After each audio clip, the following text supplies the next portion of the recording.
നിങ്ങളുടെ favourite shows ഇനി ഒരിക്കലും മിസ്സാവില്ല. ഇപ്പോൾ C5 കാണും നിങ്ങളുടെ ഫേവറേറ്റ് ഷോ തികച്ചും സൗജന്യമായി. സത്യം പറഞ്ഞാ ഞാനും ശ്യാമയും ഇതുപോലെ ഒരുമിച്ച് യാത്ര ചെയ്യുന്നതേ ആദ്യായിട്ടാ. ശ്യാമ ഒന്ന് വണ്ടിയെടുത്തേ. എടുത്തി, എനിക്ക് ഡ്രൈവിംഗ് അറിയില്ല. അത് എടുത്തിക്കും അറിയില്ലേ?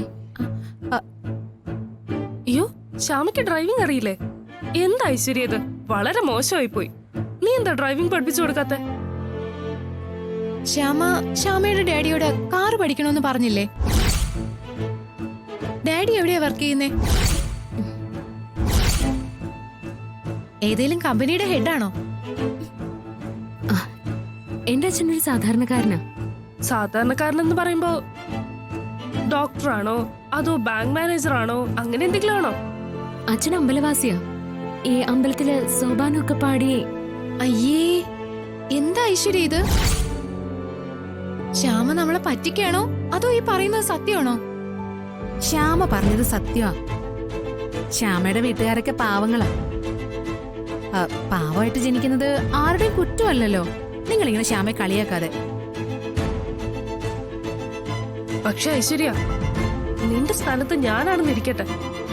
ഞാൻ കല്യാണം കഴിച്ച വീട്ടിലേക്ക് ഇതുപോലൊരാള് വിവാഹം കഴിച്ചു വരാൻ ഞാൻ സമ്മതിക്കില്ല.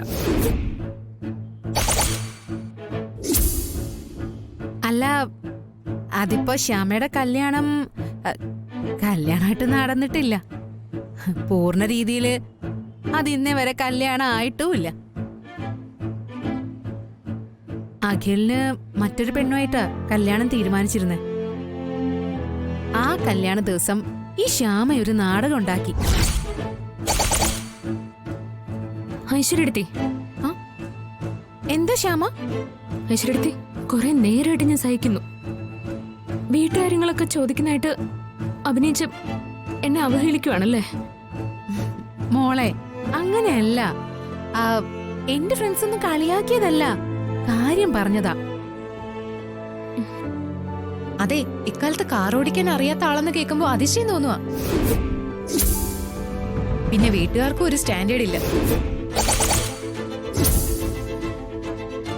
എന്തായാലും ഐശ്വര്യ സമ്മതിക്കണം. ഞാനാണെങ്കി ഇങ്ങനെയുള്ളവരെ കാറി കേട്ടില്ല. അതെ അതെ, ഞാനാണെങ്കിലേ ഇങ്ങനെയുള്ള ഒരു കാറി കയറിയ ചുത്തി കളിച്ച് നടത്തും. ഐശ്വര്യടുത്തി, ഇവരോട് നിർത്താൻ പറ, അല്ലെങ്കിൽ ഞാൻ കാറിൽ നിന്ന് ഇറങ്ങൂട്ടോ. നീ എന്താ ഭീഷണിപ്പെടുത്തും പോലെ? നീ ഇറങ്ങി പോണ്ട, നിന്നെ ഇറക്കി വിടാൻ പോവാ.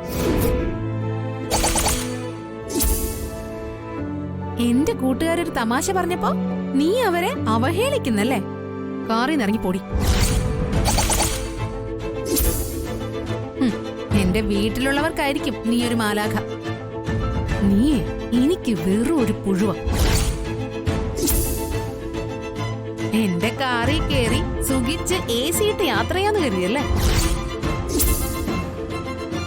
ഇവൾക്ക് സാമാന്യ ബോധം പോലും ഇല്ലല്ലോ ഐശ്വര്യ. നമ്മള് കാറിൽ കയറാൻ വിളിച്ചപ്പോ ഇവളോടുള്ള സ്നേഹം കാരണമാണെന്ന് വിചാരിച്ചു കളഞ്ഞല്ലോ. മതി.